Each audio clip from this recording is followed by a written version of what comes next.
السلام علیکم ورحمۃ اللہ وبرکاتہ۔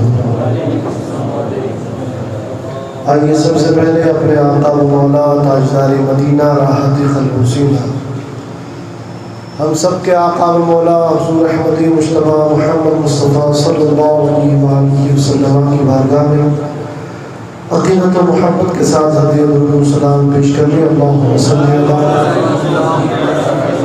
سیدنا و مولانا محمد وعلی آل سیدنا مولانا محمد وبارک وسلم، صلاۃ و سلام علیک یا رسول اللہ صلی اللہ علیہ وآلہ وسلم۔ اللہ کا شکر ہے کہ ہر سنیچر کو ہم اور آپ یہاں جمع ہو کر اللہ اس کے رسول کا ذکر کرتے ہیں، اللہ کے پیارے حبیب پر درود پڑھتے ہیں۔ دنیا میں اس سے بڑی کوئی عبادت اور دنیا میں اس سے بڑی کوئی سعادت ہو ہی نہیں سکتی کہ بندہ ایک ہی محفل میں بیٹھ کر اللہ کو بھی یاد کرے، اللہ کے رسول کو بھی یاد کرے۔ یہ اللہ کا بہت بڑا احسان ہے۔ جیسے آواز پہلے تھی صدیق بھائی ویسے ہی کر دو، آواز کو چھڑیے گا۔ یہ اللہ کا بہت بڑا کرم ہے کہ وہ ہمیں ہر مہینہ توفیق دے دیتا ہے کہ جا میرے بندے اپنی زبان سے میرا بھی ذکر کر لے، میرے پیارے رسول کا بھی ذکر۔ اور آج ہم اور آپ خانقاہ پر جمع ہو کر ایسی دو پیاری شخصیات کا ذکر کر رہے ہیں جو سنیوں کی جان ہے، جو سنیوں کی جان ہے۔ ایک عثمان ہے، ایک حیدر کرار ہے۔ لوگ ان شخصیت کو جھگڑوں کا معیار بناتے ہیں اور سنی ان شخصیت کو محبت کا معیار بناتے ہیں۔ ہمارے پاس ان نام کا سہارا لے کر یا ان کی شہادت کے دن کا سہارا لے کر یا ان کی ولایت کے دن کا سہارا لے کر جھگڑنا مقصد نہیں ہے۔ ہمیں تو جب بھی وقت ملتا ہے ہم علی کا بھی نام لیتے ہیں، عثمان کا بھی نام لیتے ہیں۔ ہمیں تو بس وقت ملنا چاہیے، ہمیں موقع ملنا چاہیے۔ ہم نہ علی کے ذکر سے پیچھے ہٹتے ہیں، نہ علی والوں کے ذکر سے پیچھے ہٹتے ہیں۔ اور ایک بات یاد رکھیں، مولائے کائنات کو مولا بننے پر پہلی مبارکباد دی حضرت ابوبکر صدیق نے، دوسری مبارکباد دی عمر فاروق نے۔ علی کی ولایت پر، مولائیت پر مبارکباد دینا یہ سنت صدیقی بھی ہے، سنت فاروقی بھی ہے۔ اور عثمان ذو النورین سے پیار کرنا یہ سنت مولا علی بھی ہے۔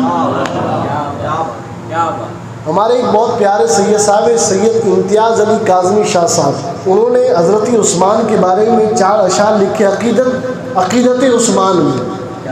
اجازت ہو تو سناتا چلوں۔ ایک مرتبہ عقیدت و محبت سے کہہ دے یا رسول اللہ۔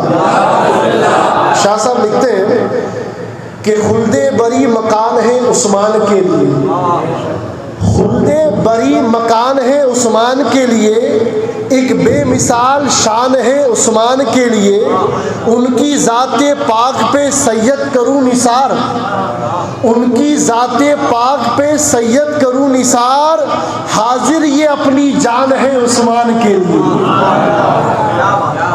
اور ایک بات یاد رکھیں، جب بھی حیدر کرار کی شان سننی ہو یا عثمان غنی کی، نہ خارجی سے سنو نہ ناصبی سے سنو، اور نہ علی کی شان رافضی سے سنو۔ اگر ان دونوں کی شان سننی ہو تو ٹناٹن سنی سے سنو۔ کئی ایسے آتے ہیں جو علی کا نام لے کر بھی بہکا دیتے ہیں، اور کئی ایسے بھی آتے ہیں جو صحابہ کی محبت کی آڑ میں بغض اہل بیت پھیلا دیتے ہیں۔ اور الحمدللہ ایک بات یاد رکھیں، ہمارے پاس بھی کئی ایسے آتے ہیں۔ بیسا کی خانقاہ اہل بیت کا بہت ذکر کرتی ہے، چلو اپنی گندی ذہنیت وہاں ڈال دیں۔ ہم نے کہا کہ ہم اس وقت موت کو پسند کریں گے جس وقت ہم راہ اصغر القادری سے بھٹک جائیں۔ ہم اس وقت اپنے لیے موت پسند کریں گے جس وقت ہم اپنے بزرگوں کے عقیدوں سے پھر جائیں۔ اس لیے یاد رکھو نوجوانوں، علی کی محبت کسی شیعہ سے لینے کی ضرورت نہیں ہے۔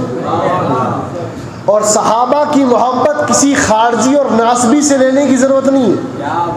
اب آپ پوچھیں گے یہ خارجی کون ہے؟ خارجی وہ ہے جنہوں نے شہادت عثمان کا سہارا لے کر علی سے بغض رکھا، اور رافضی وہ ہے جنہوں نے علی کی محبت کا سہارا لے کر صحابہ سے بغض رکھا. اب آپ کہیں گے پہچانے کیسے؟ تو خارجی کو پہچاننا ہو تو بس اس کے سامنے علی کا ذکر کر لو. علی کا نام سنتے اگر چہرہ بگاڑ لے سمجھو پکا خارجی ہے. اور رافضی کو کیسے پہچانے؟ رافضی کے سامنے ڈنکے کی چوٹ پر حضرت صدیق کا ذکر کر لو، خلیفہ اول کا ذکر کر لو، اور بس اتنا کہہ دو خلیفہ اول امیر المومنین حضرت ابو بکر صدیق کیسا بھی رافضی ہو چہرہ اتار لے گا. علی کے نام میں اتنی تاثیر کہ خارجی دور بھاگے، اور صدیق کے نام میں اتنی تاثیر کہ رافضی دور بھاگے. آپ کہیں گے یہ بابا کیا باتیں کر رہے ہیں؟ میں وہی باتیں کر رہا ہوں جو آپ آج کل سوشل میڈیا پر دیکھ رہے ہیں. اپنے آپ کو جھگڑوں سے بچائیں. کوئی اگر آپ کو کہے کہ یار ہم اسے مانتے اسے نہیں مانتے، آپ کہیں کہ تو جسے مانتا ہوں مان، میرا دل علی کی طرف ہے، میں علی سے پیار کروں گا. اور پیر نصرالدین نصیر نے ہم جیسے عاشقوں کے لیے تو کہا ہے کہ اصحابک النجوم کا ارشاد بھی بجا، لیکن بلند سب سے ستارہ علی کا ہے. ہم علی سے پیار کرتے ہیں، اور علی کے پیار میں ہم کسی سے دشمنی نہیں کرتے. جس کو علی نے چاہا ہم اس سے پیار کرتے ہیں، اور جس سے علی نے دشمنی کی ہم اس سے دشمنی کرتے ہیں. اب حضرت عثمان کون؟ ہم مسلمانوں کے تیسرے خلیفہ. طلب کر کہہ دے سبحان اللہ. اتنے لوگوں میں اگر اتنی کم آواز ہے تو پھر بولنے کا فائدہ کیا؟ ایک مرتبہ مچل کر کہہ دے سبحان اللہ. کون عثمان؟ جو آج ہم قرآن پڑھ رہے ہیں نا، یہ حضرت عثمان کی محنت کا نتیجہ ہے. جامع القرآن، جس نے قرآن کو جمع کیا وہ ذات حضرت عثمان ذو النورین کی ہے. اور آپ کو پیکر شرم و حیا کہتے ہیں. کیا کہتے ہیں؟ پیکر حیا دار، پردہ دار. مشکات شریف کی روایت ہے، حضرت عائشہ فرماتی ہے ایک دن سرکار میرے حجرے میں آرام کر رہے تھے، توجہ رکھیے گا، تو آپ کی تہبند مبارک پیر سے ذرا اوپر ہو گئی اور آپ کی پنڈی شریف دکھ رہی تھی.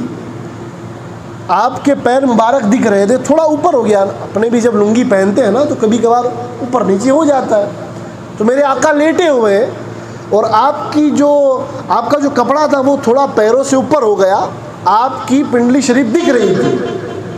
توجہ ہے نا آپ لوگوں کو؟ اتنا پیر اوپر ہوا، کپڑا اوپر ہوا تو پیر دکھ رہے تھے. حضرت ابو بکر آئے، عرض کرتے یا رسول اللہ آنے کی اجازت ہے؟ آقا نے فرمایا آ جاؤ. آقا ویسے ہی لیٹے ہوئے ہیں. تھوڑی دیر بعد عمر فاروق آئے، اجازت لی یا رسول اللہ آؤں، اجازت ہے؟ آقا فرماتے آ جاؤ. آقا ویسے ہی لیٹے ہوئے ہیں، کوئی ہلچل نہیں. اب جیسے ہی حضرت عثمان نے صدا دی یا رسول اللہ میں آ سکتا ہوں، تو میرے آقا فوراً بیٹھے، اپنے کپڑوں کو سنوارا، ٹھیک کیا، اور پھر کہا اے عثمان اب تم اندر آ جاؤ. اب حضرت عائشہ یہ سب دیکھ رہی ہیں، توجہ رکھیے گا. حضرت عائشہ پردے میں یہ سب دیکھ رہی ہے. ابو بکر آئے، آقا لیٹے رہے. عمر آئے، آقا لیٹے رہے. جب عثمان آئے تو آقا بیٹھ گئے، کپڑا ٹھیک کرنے لگے، سنوارنے لگے. جب سب چلے گئے تو حضرت عائشہ بارگاہ رسالت میں حاضر ہوئی. عرض کرتی میرے آقا، میرے بابا آئے آپ لیٹے رہے، عمر آئے آپ لیٹے رہے، جب عثمان آئے تو آپ بیٹھ گئے، کپڑا سنوارنے لگے، بات کیا ہے؟ اس کو سمجھ میں نہیں آیا. میرے آقا ارشاد فرماتے عائشہ میں اس عثمان سے حیا کیوں نہ کروں جس سے فرشتے بھی حیا کرتے ہیں. میں اس عثمان سے حیا، بولے نا ساتھ میں بولے نا، میں اس عثمان سے حیا کیوں نہ کروں جس سے فرشتے بھی حیا کرتے ہیں. اس لیے آپ کو کہتے ہیں پے کرے شرم و حیا. اتنے آپ کی شان کے مرتبے اتنے بلند ہیں کہ جس کے لیے میرے آقا خود حیا کرے اسے اس حیادار کو عثمان غنی کہتے ہیں. اور آپ کے مال سے اسلام کو طاقت ملی. آپ نے اپنے مال کو راہ دین میں اتنا خرچ کیا کہ آج بھی تاریخ آپ کو آپ کی سخاوت کی بنیاد پر عثمان غنی کے نام سے یاد کرتی ہے. دعا کریے کہ اللہ آپ کو عثمان غنی کی سخاوت کا صدقہ عطا فرمائے. جہاں مولا علی کی بات ہوتی ہے تو مولا علی نے جتنی اولاد لٹائی اسلام پر اتنی کسی صحابی نے نہیں لٹائی. یہ یاد رکھیے گا, جتنی اولاد اسلام کی راہ میں حیدر قرار کی قربان ہوئی اتنی کسی اور صحابی کی نہیں ہوئی. اور جب مال کی بات آتی ہے تو عثمان نے اپنا سارا مال راہ خدا میں لٹا دیا. اور ہم جس کی بھی عزت کرتے ہیں, ایک بات سمجھ لو نوجوانوں, توجہ رکھنا میری بات پر, ہم جس کی بھی عزت کرتے ہیں اس کی عزت اس بنیاد پر کرتے ہیں کہ وہ میرے رسول کا صحابی ہے. ہم جس سے بھی پیار کرتے ہیں اس سے پیار اسی بنا پر کرتے ہیں کہ اس سے میرے نبی نے پیار کیا ہے نا, اسی لیے کرتے ہیں نا. اسی لیے جس سے نبی نے پیار کیا اس سے ہم بھی پیار کریں گے. اور یہ ذکر کی محفلیں, اس میں آنے کا سب سے بڑا فائدہ یہ ہے کہ جب نامہ اعمال لکھے جائیں گے نا تو ان پلوں کے اندر لکھا جائے گا کہ یہ میرے بندے میرے پیاروں کا ذکر کر رہے تھے, یہ میرے بندے میرے پیاروں کا ذکر کر رہے تھے. اس لیے ان محافل میں بیٹھا کریے, جتنا بیٹھیں گے اتنا آپ کو فائدہ ہوگا, ہے نا. اللہ تبارک و تعالی ہم سب کو اپنے پیاروں کی محبت اور اپنے پیاروں سے عقیدت رکھنے کی توفیق عطا فرمائے. وآخر دعوانا, حضرت کو دعوت